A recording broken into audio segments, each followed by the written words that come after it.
Welcome to the Truth Unplugged, the podcast where faith meets real life. I'm Nicole. I'm Father Tim. And I'm Father Star. Whether you're Catholic or just curious, this is the place for honest conversations with no fluff. No fluff at all. Lots of laughs. Grab your coffee and settle in. And welcome to the Truth Unplugged. Did you miss this? No. Welcome back. We're glad you're here. Today, we have a special edition of the Truth Unplugged. Oh, yeah. We are welcoming back former co-host, Father Michael Revak. Guest on my own podcast. It's not not your yours podcast. anymore. So Father Star is probably knee deep in some kind of Latin translation. So good luck to him. He spends most of his time in a dark basement, if you guys didn't know, with wax candles everywhere, poring over tomes and manuscripts and translating things for the Vatican. Life of a canon lawyer. We thought, why not have Father Michael back? Second best, So baby. that- Love to hear it. Nicole's editing life can be really terrible. Happy Thanksgiving. I have stopped swearing considerably more. Stop swearing considerably more. I swear considerably less since I left here. Okay. So you don't have to edit as much. Is that But do you think he still rambles? I'm sure he does. How was Michigan? Michigan was very intense. It was a very transformative experience. Lots of prayer, and we're still kind of unpacking what we experienced. And Because you were up there for... it was a leadership immersive, which everybody thought was going to be like a leadership conference. We're going to talk about synergy and buzzwords for leadership, but it was a lot of time of very intense prayer, trying to bring the Holy Spirit into how we make decisions and lead the parish. That sounds cool. Yeah. You feel overwhelmed though. Oh yeah. Touchy feelies. Was it like Orthodox? Incredibly. Oh, good. Interesting. There were a lot of different parishes from Atlanta up there too, right? Yeah. And then also the University of Mary from Bismarck, North Dakota was there. Oh, wow. Monsignor James Shea, he's the author of Yes. From Christendom to Apostolic Dang. Mission. Okay, cool. And he's a big part of the Acts 29 ministry. They use a lot of his resources, but it was very cool to have him there. Very funny guy as well. Well, this podcast is airing on Thanksgiving, so we hope that if you're traveling, you're safe. You know, I just want to remind you that the very first Thanksgiving celebrated in the New World, I'm just so nervous about what's to come out of your mouth. was not What? a Protestant v. Indian dinner with a bunch of agnostic turkeys. It was the holy sacrifice of the Mass offered on the shores by the Spanish explorers, who offered actual Thanksgiving, the Eucharistic sacrifice to our Lord for a safe voyage. So if you want to celebrate Thanksgiving in the most traditional possible way, come to Mass in the morning and then bring that Eucharistic thankfulness back to your dinner table. Which, of course, by the time you're listening to this, Mass has already happened. Yeah. Yeah, but those so much for that. those brave conquistadors that crossed the Atlantic Ocean to come and spread our beautiful faith, they had a lot to be thankful for. Yep.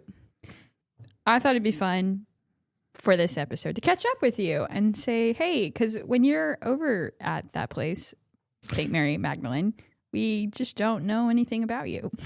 Yeah, So how's your new parish? because you just don't come visit ever, you know? It's just a hop, skip, and a jump down. I've been up here a bunch of times since I left, and you haven't been down once. You're right. Who has 2 kids? Not you. Who is a single man, technically? I know you're married to the church, but who's a single man with a lot of disposable time on his off day? She said disposable time.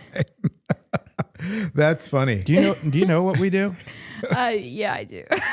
And you're I know a little you embarrassed spend- for saying that. now. Both of you spend a lot of time watching TV and YouTube videos. Not when you're the only priest. Yeah, so tell us about, do you guys have like an acronym or do you just call it Mary Mags? Yeah, it's unfortunate we don't have a good. They typically write it out in shorthand with SMM, but nobody says that. We just, and St. Mary Magdalene is a mouthful, but she's such a great girl that we're willing to say it. But yeah, I don't know. Maybe I like Mags personally, but How's Mags? yeah, I don't know. No, it's wonderful. It's great. Fantastic community. Really, really wonderful people. I've had some couple like notable struggles since I've been there, and the people just rose up to help. I had a pipe burst in the rectory like in the first month I was there. Oh no. We're still dealing with that. My house has been a construction site for 3 months.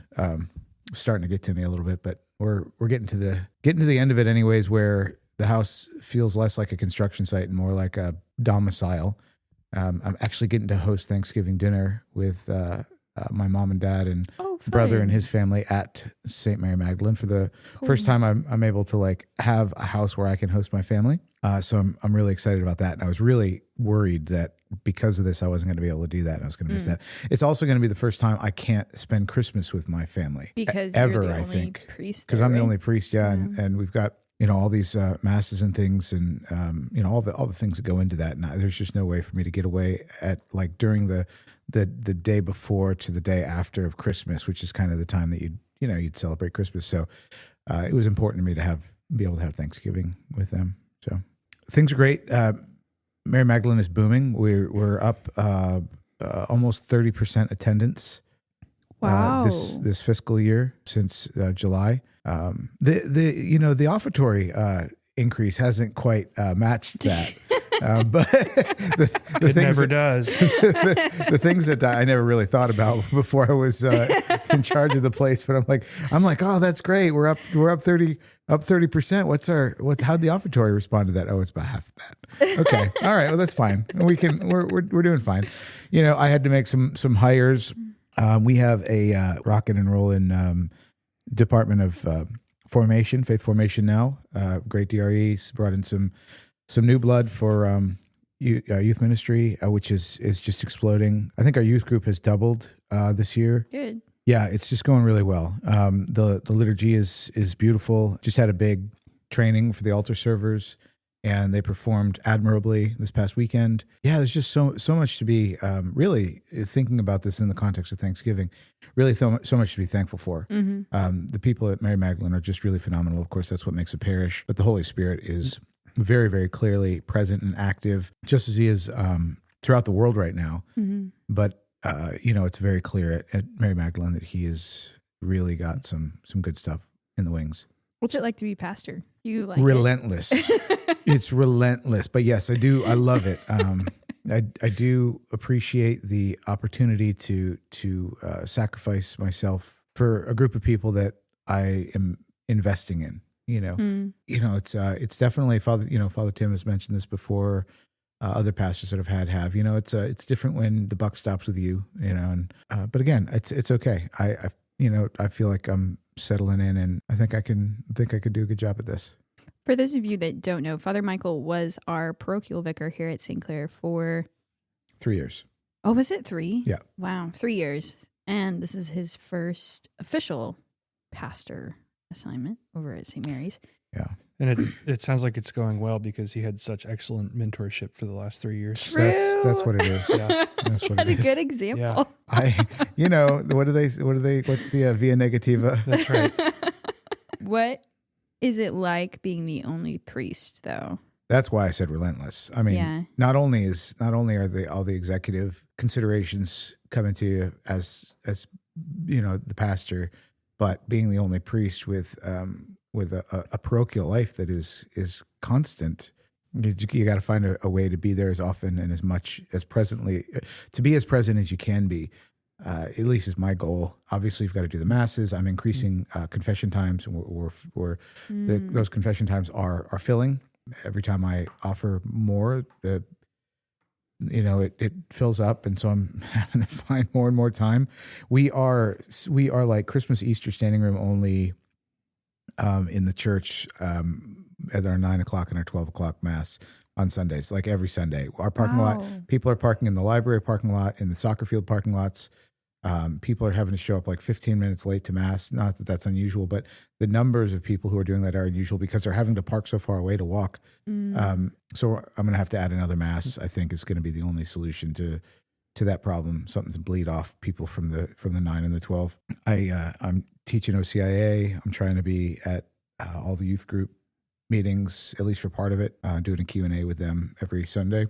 Just trying to be around as much as I can. I get Tuesday off and I appreciate that, but sometimes that just doesn't feel like enough. No, I feel like a little bad for making fun of you, hearing how busy you actually are. Yeah, that's okay. Your Father Tim makes pastor life seem super easy. So I know he's super good at it, is what it is. Mm-hmm. It makes it look easy. Yeah. So is St. Mary Magdalene bigger than St. Clair? No, but with this huge injection of growth, and this growth, it's beautiful because we're getting some people from the other parishes. Like change is always going to create like communal disruptions. Somebody's new options, new opportunities, whatever. Some maybe come from St. George, maybe some come from St. Matthew or Holy Trinity. But we have a lot of people coming back who haven't been going to Mass, coming back to practice religion who haven't been. And that is beautifully in part because of the evangelical spirit of my parishioners. Like they're going out and they're telling people, hey, come back to Mass. It's and they're getting them. And so this nearly 30% increase has put us very close to the size of St. Clair. Wow. We have 1,400 families now. Wow. Yep. Registered. We have a pretty sizable budget that is going to, for the first time this coming fiscal year, I'm going to have to be responsible for, developing and approving. So that's it's going to be a new experience. How many people do you have in OCIA? We have over 30, maybe 33 or 35. I can't remember. We're constantly getting new people trying to get in. And at this point, we can't let them in anymore because we're just too far along. But we are banging. We started with like a very small number, and a lot of people are coming back. I really try to push people in my preaching. Not like everybody in this way, but a lot of times there are Protestant spouses who have been coming to Mass for a long time, and people have just been telling them it's fine to just be a Protestant spouse and come to Mass and just come up the line and cross your arms and get a blessing and everything's fine. And you can't sit on the fence like that, especially if you've been coming to Mass and you're like, oh no, I know this is true. Well, you do something about it. And I call people out on that, and they respond in a great way. They're like, yeah, let's do it. Let's do our OCI. Tell me about this. How do I become Catholic? A question that they could have been asking for 10, 15, 20 years and hadn't. And I kind of intentionally prompted them to ask the question. Yeah, we get a lot of people that way too, saying, hey, you're here already. You've been coming to Mass for like 15, 20 years. You don't go to your Protestant church. Why is that? And a lot of times they'll say, good point, Padre. Let's sign me up for OCIA. What would the two of you advise someone who has a Protestant spouse? Like, how do you open that conversation with them? Because I feel like at some points, like, it's been going on so long when you've been married like 15, 20 years, whatever, and it's just like feels easier to keep the peace and not push. Well, it depends if your spouse. It depends if the spouse is your husband or your wife. If it's your husband, then you have to be a little bit more careful. But if it's your wife, you just tell her, like, you need to be Catholic and be obedient. Okay, I said practical. Actually, that's probably way more easy.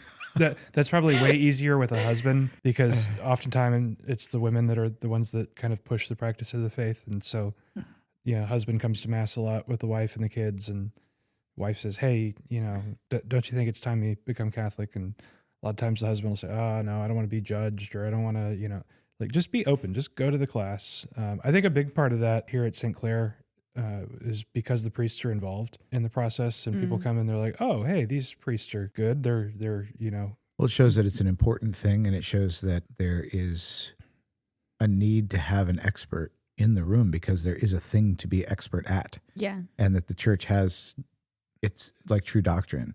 And I think that's where the advice would come for me would be the distinction of whether we're talking about a husband or a wife. Oftentimes, women are more social and emotive in the priority. And it's not to say it's exclusive of anything else. And then a lot of times men are more apathetic until they see that the thing is real and true, that there's fact about it, and that fact is important, and that it's cool. When you address one or the other, you can kind of come at it from that angle You talk about the beautiful fraternity and unity of the church in the parishioners and the way the church is set up. And that's beautiful, a lot of times for women, especially if they've got all these women's Bible studies and walking with purpose and all of this stuff that really locks them in. They'll make a decision for the church because of the testimony and the witness of the people. A lot of times for guys, it takes another guy to sit down and say, hey man, looks like you're sucking at life right now. You're sitting on the fence and I mean, no, that's an important call out for a guy. Like, hey, you're not doing life well, okay. You're getting up, you're going to work. Great. Fine. But you're not leading your family, man. And another guy calling a guy out that's a good thing. But you can't just call him out. You got to say, and here's the way to do it. It's easy and it's really cool. You'll love it.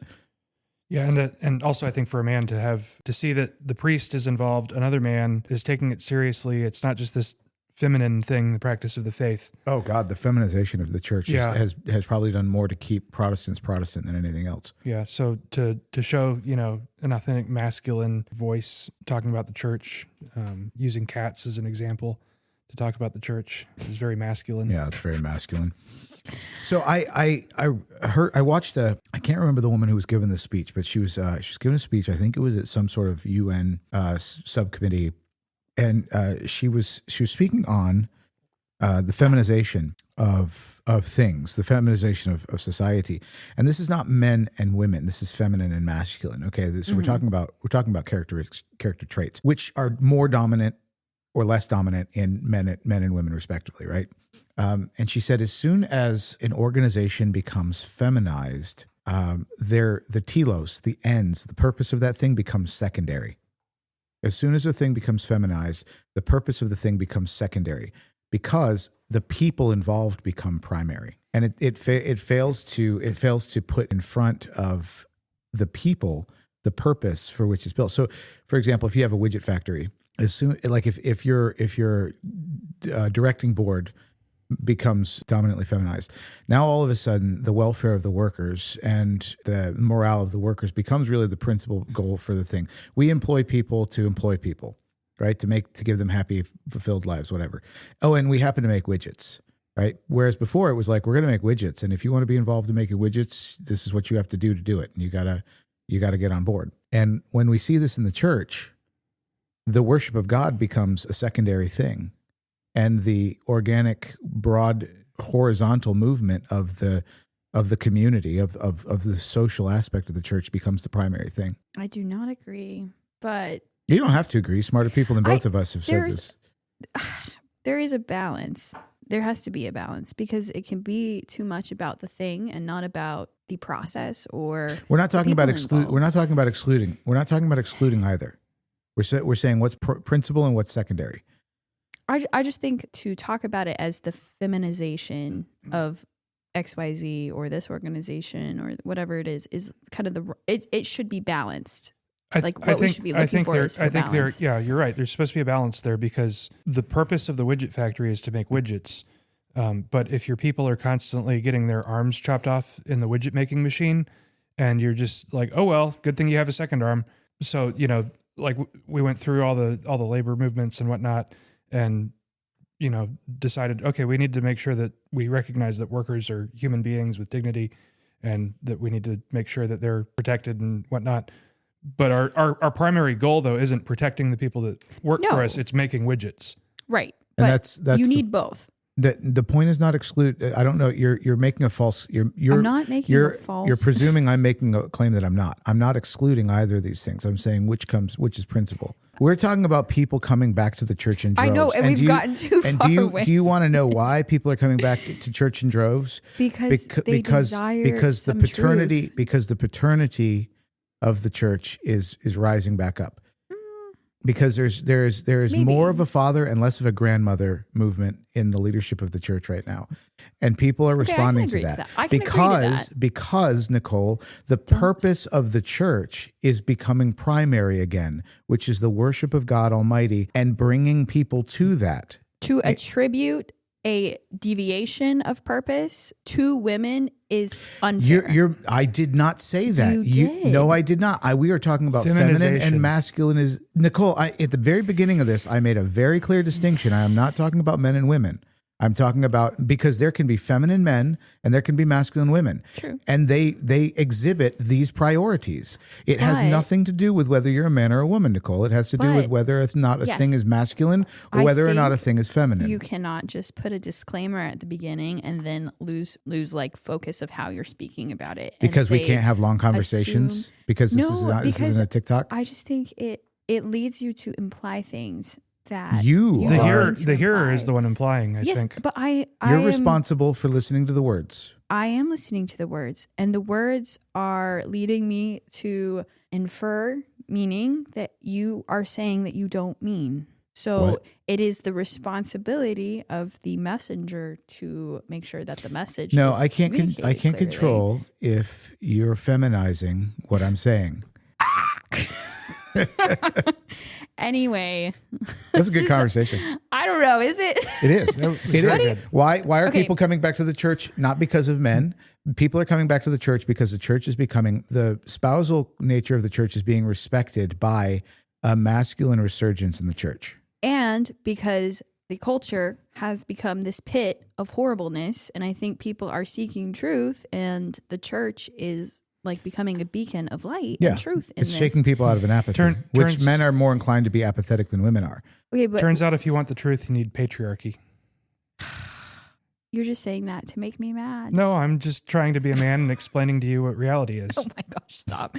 What do you think about our vice president so clearly living a Catholic divisive marriage? Yeah, not even it's not even that she's Protestant. Right, she's a Hindu, she's a pagan. She straight up doesn't believe in God.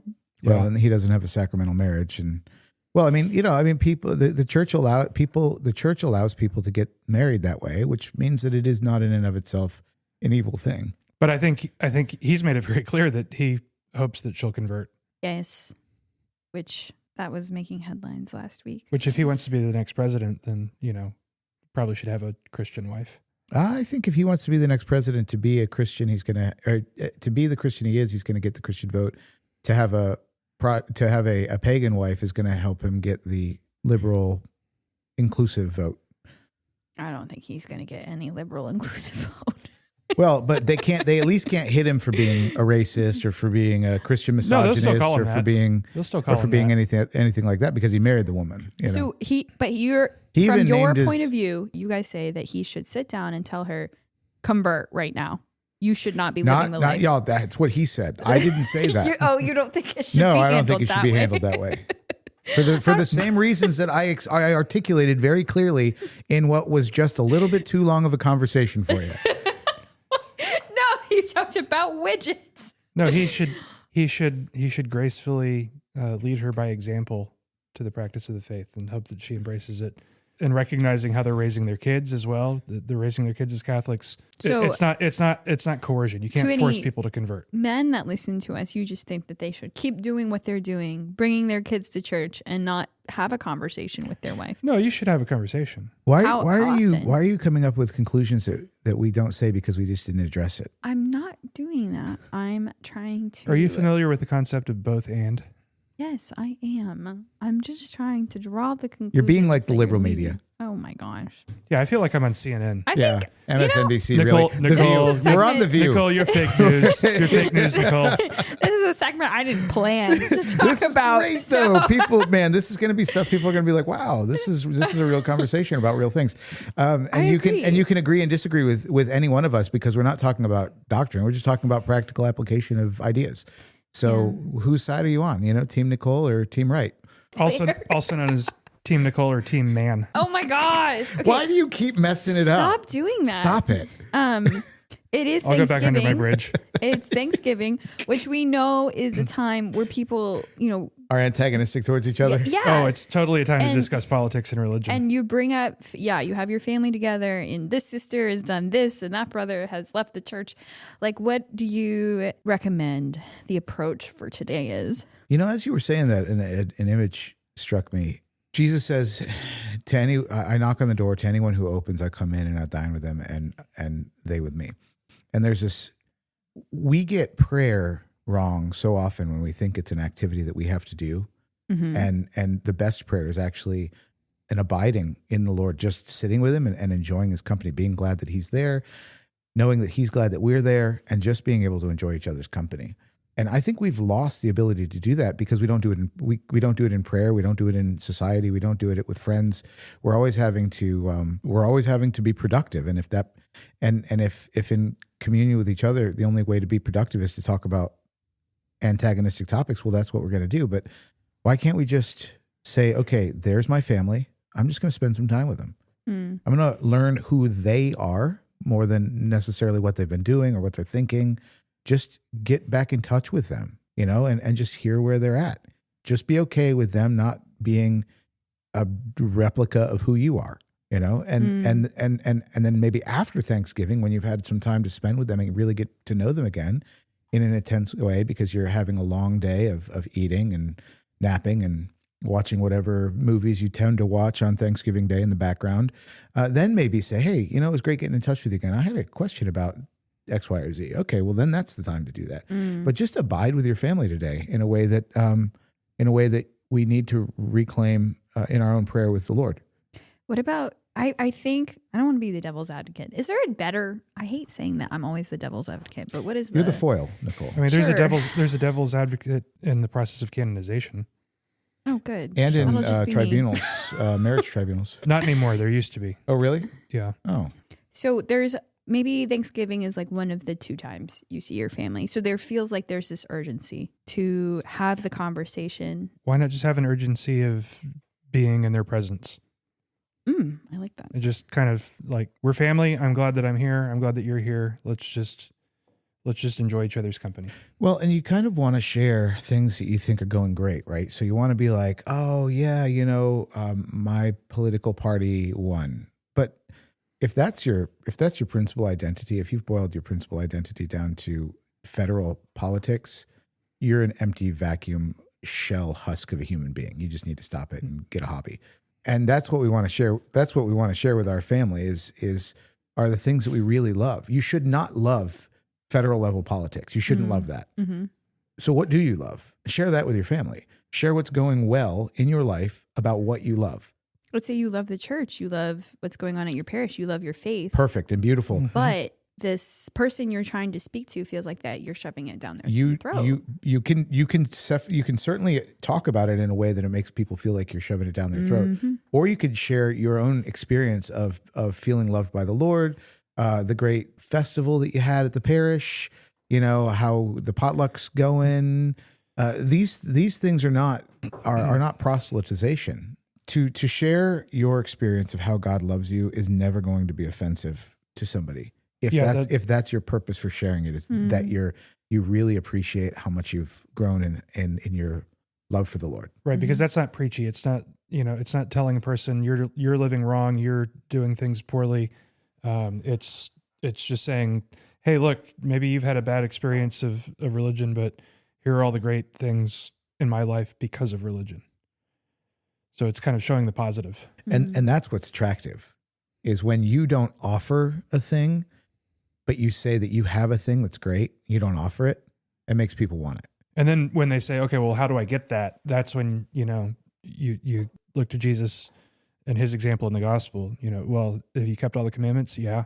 What else do I need to do? Go and sell all that you have and give it to the poor and follow me. Sin no more. Repent. You can't start necessarily with repent. You sit down across the table from your purple-haired niece with 95 the septum tattoo, yeah, with or the 95 septum piercings, yeah, and the bull ring, and say, hey, you need to repent. You need to just, say, hey, I really love what's going on in my life. My church is a big part of it. And then say to people you disagree with who are your family, say, I love you. Right. I love you. Don't love necessarily your ideas. Don't necessarily love everything you're doing, but I love you. And let's spend a day just being able to say, I love you and you love me, and we can eat a turkey together. Great. Also, why do we eat turkey? It is like, the why worst. can't we eat something good? I think turkey If the only way to make good. something good is to fry it, you shouldn't have to eat it. No, you have to brine it. Okay, you guys have to come have Adrian's Brining- turkey, because yeah, brining Adrian helps. is the best turkey maker I've Does he ever roast met in it? my Does he life. fry Turkey it? Does maker? he smoke it? I don't turkey maker? I don't know. Maker of turkey? It's good enough for me. He brines it and he spatchcocks it, and then it rests overnight with the salt under the skin. And the breast meat is so tender and so juicy that it gets eaten first. Why is Adrian making the turkey and not you? Do you stick pads? Because he loves cooking more than I do. Do you stick pads of butter under the skin? No, we don't. It's What about so good. sage and rosemary and thyme and In the pan underneath? not under the skin? No. It's the best turkey that he has now become the turkey maker for all of our family, both my family, his family. That's and all of great. our More friends. power to him. I think that's a wonderful thing. Well, I wanted to talk about gratitude, but we had this other great conversation about Well, loving your family. Heck, we could still talk about gratitude. I mean, It's Thanksgiving. We got all day. We're kind of out of time. what do you mean out of time? This is a podcast. It can Yeah. go for as long as it wants. Have you seen Joe Rogan? I don't or ever Pints of aspire to Aquinas? be Joe Rogan. Pints of the Aquinas goes 3.5 hours. I'm pretty sure. Nobody listens to I am that. pretty sure every conversation that we have had so far has been spontaneous, meaningful, and antagonistic enough for people to enjoy listening to it. I think gratitude's important to talk about today, though, because of the prominence of Black Friday Well, and the commercial.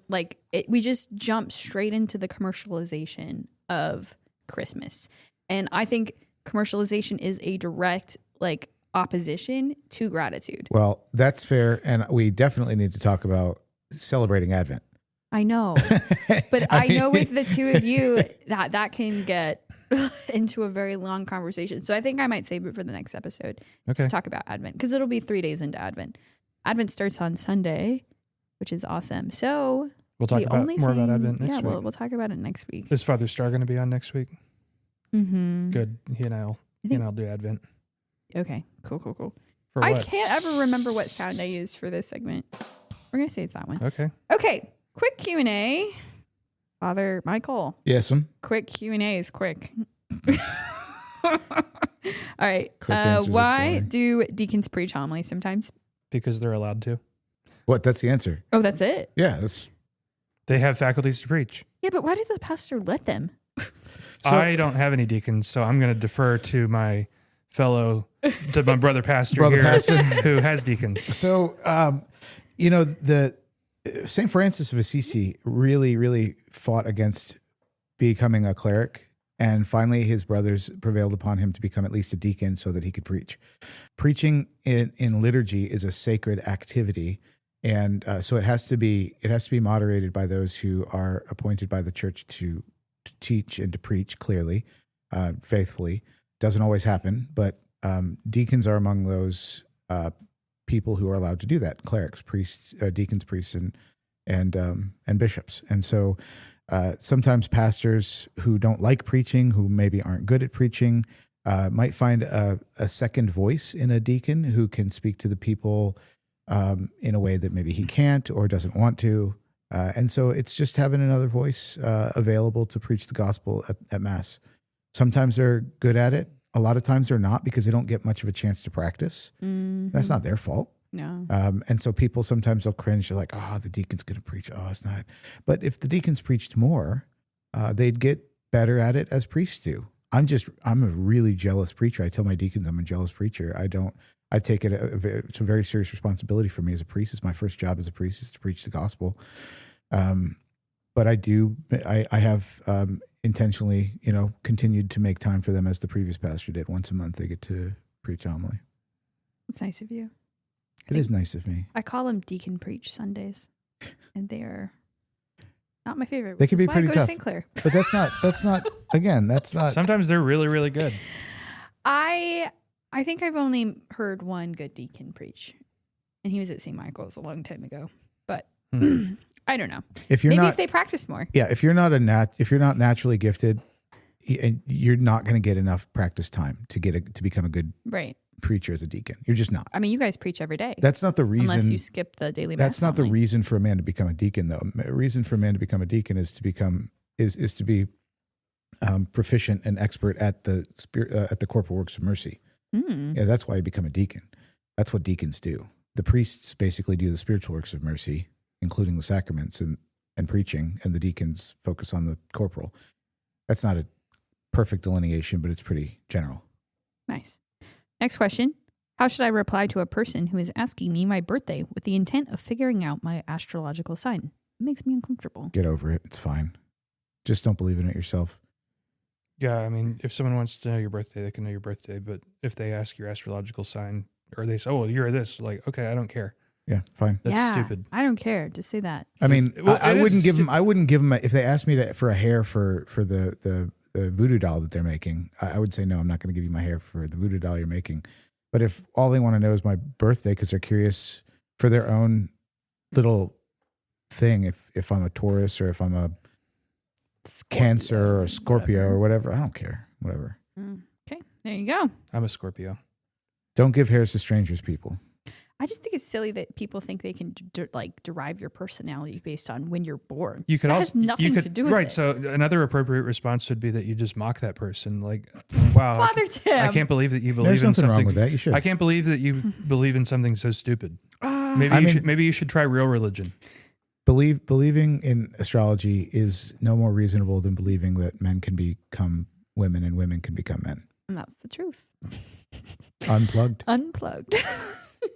Any thoughts you can share on AI? Let me ask Gemini. No, please. Don't open it. AI is man. Pope Leo's got a lot to say about AI and how we got to be careful. He talked to the kids last week at NCYC, which is cool to have an American Pope doing a Q&A live. Yeah. And he said, don't let AI replace your ability to think. It's not a real person. Or your conversations. Yeah. Yeah. My teenagers are like spending time with their AI bots. Mm-hmm. I think it's a plague to society. Now, if you want to personally. try to troll the AI, No, and- don't waste oh, yeah. resources oh no, that's using the AI for things that like you can't. AI is great for recipes. No, it's not. That's the other thing. No, I think it can meal plan, but the proportions on recipes are really poor. The proportions. Like it doesn't do the correct measurements. The thing about AI Yeah, but is you're it's just- not you're actual getting- intelligence. No, I know, but you're just It's a getting kind of like large- you're getting a kind of a little like, hey, try this ingredient, that ingredient, and then No, if it's a you large know how language model. if It you know how doesn't- to cook, then you don't really need to look at the amount of each ingredient. It's just No, baking's different though. With baking, you sure, yeah, definitely baking you do. That's right. But for like just cooking though, like, hey, give me this idea, give me that idea.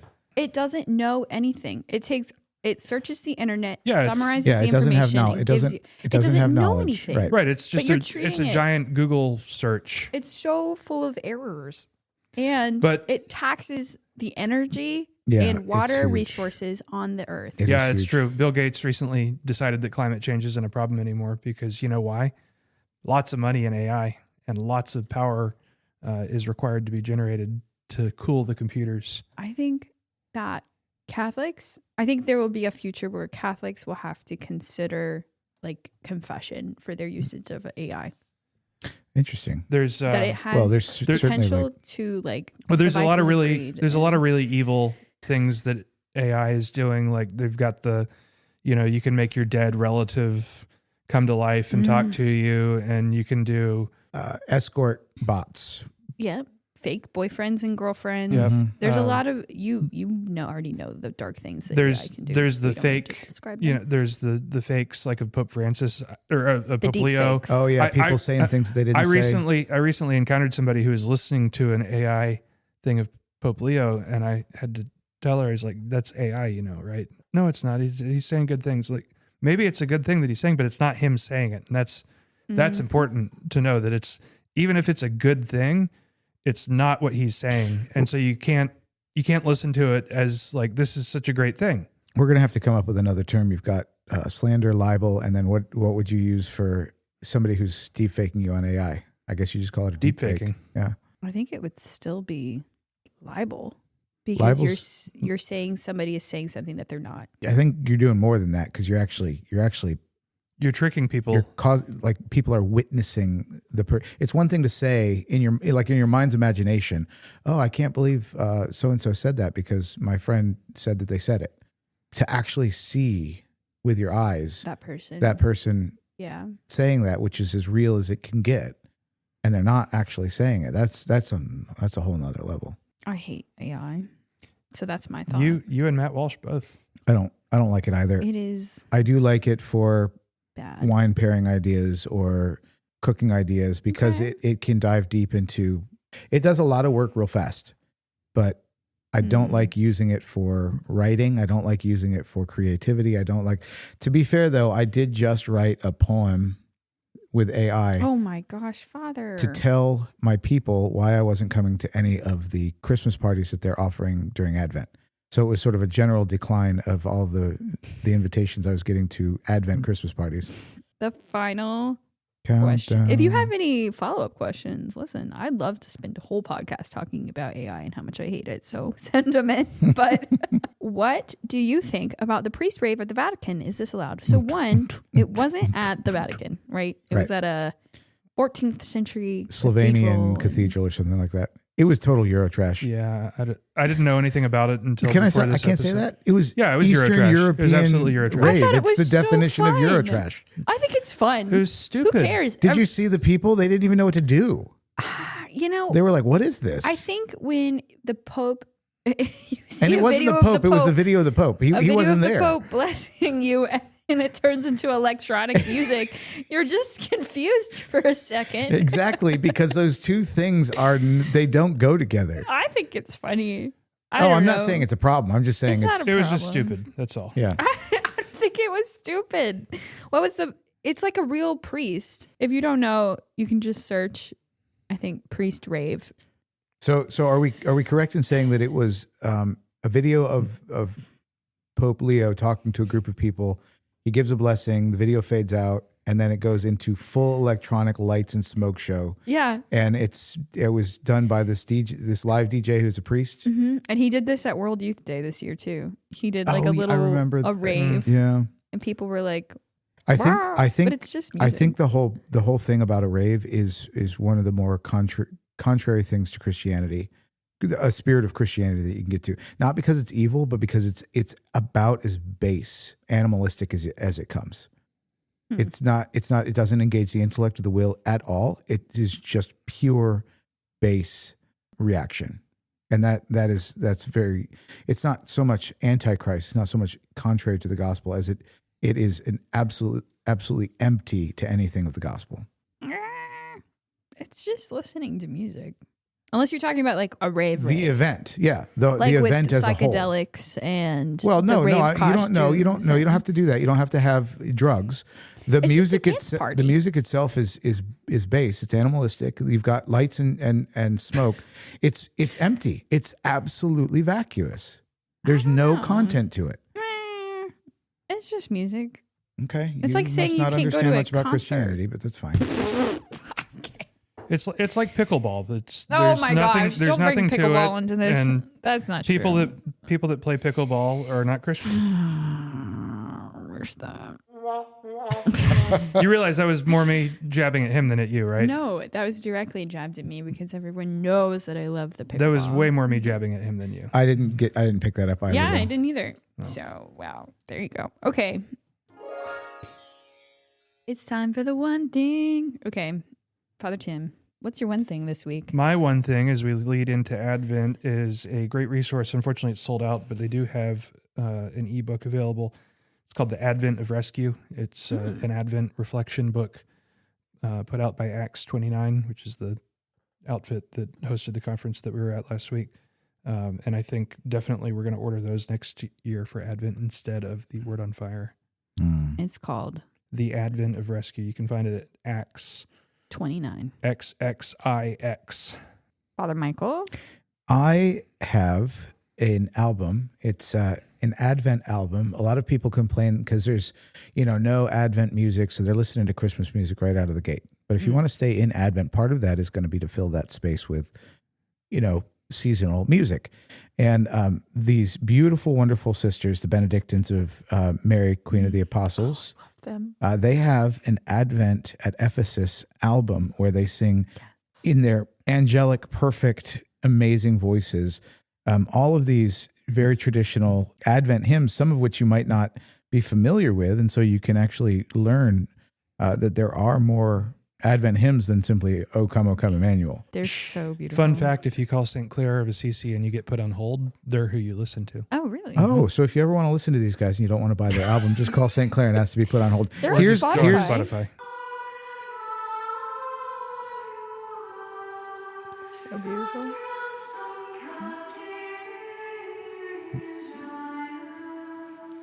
My one thing is Shining. I think it's Shining Light Media is the name of the website, but they have a little wooden Advent wreath for kids. Where nice. Yeah, Little toys inside or something. it's a puzzle that you make every week, and you make the wreath, and then you can put the little wooden candle in, and the kids can light it, and it has a little book that they read, and it's very cute. So I sent my nieces and nephews an Advent wreath that each day has several pieces of an overall puzzle, and it puts together like a nativity scene. That's cute. As you build it. That's cute. The Advent wreaths or the Advent calendars I like are filled with whiskey. From as you Aldi? open it every day. Aldi has them? Aldi has a whiskey calendar. No. And a beer calendar this year. How do you have little beers in the calendar? Unless it's a really big calendar. Absolutely massive. Oh, okay. No, the ones that I like that come from Master of Malt, because I don't like bourbon and all the American ones are just bourbon calendars.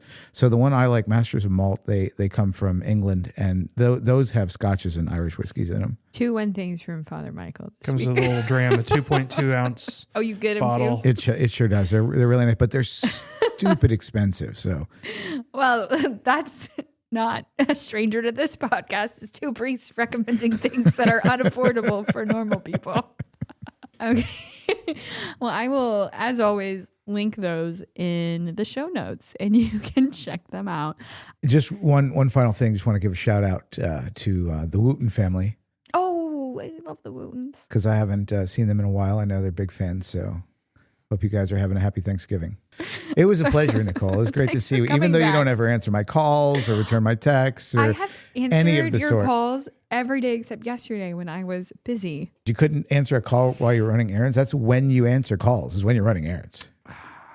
You know, I am a millennial. We don't like the phone very much. Well, thanks for listening. Riz, I think Riz is a thing, is a phrase. Yeah. Yeah, you think so? I think. You think Riz? Do they use the word? Is that a word?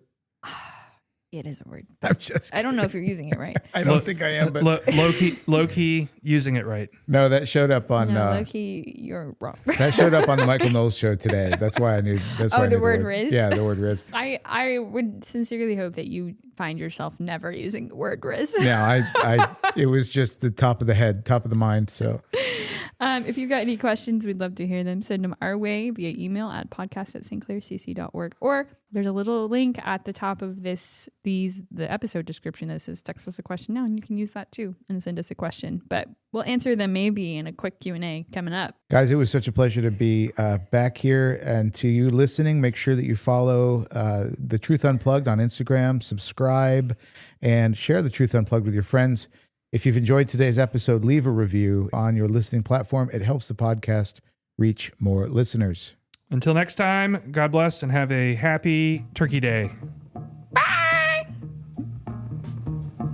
That sounded like a turkey. Wait, I can actually do a good turkey voice. Okay.